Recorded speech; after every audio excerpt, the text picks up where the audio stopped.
Liebe Hirten, lasst euch sagen, was halt Besonderes ist geschehen.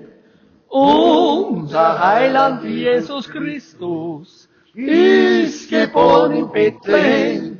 In den Stall mit Ochs und Esel, in den kleinen Kaff Bethlehem, liegt der Erlöser aller Menschen. in dem Krippel nicht bequem. Jo gehen wir Ja, gehen wir betracht wir uns des Jesu Leid.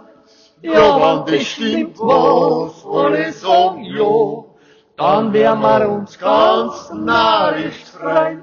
Ja, wenn das stimmt, was alle sagen, ja, dann werden wir uns ganz narrisch freuen.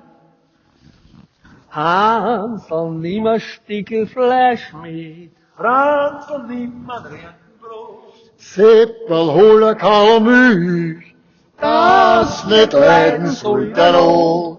Wann's das Kindel tut's verehren, ehren wir den lieben Gott. er befreit uns von den Sünden. Und erlöst uns aus der Not.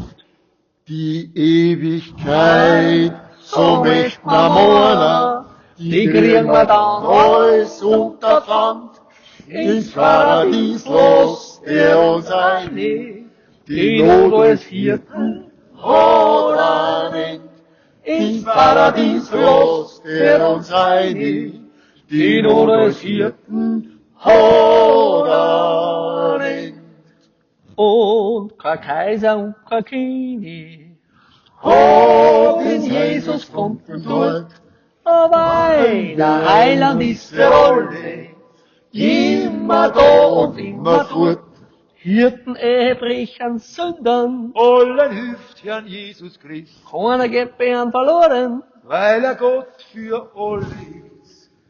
Drum ist Weihnacht, ja drum ist Weihnacht, Weil Jesus Christ geboren ist, als kleines Kind in einem Stalle, als Mensch geboren worden ist, als kleines Kind in einem Stalle, als Mensch geboren worden ist.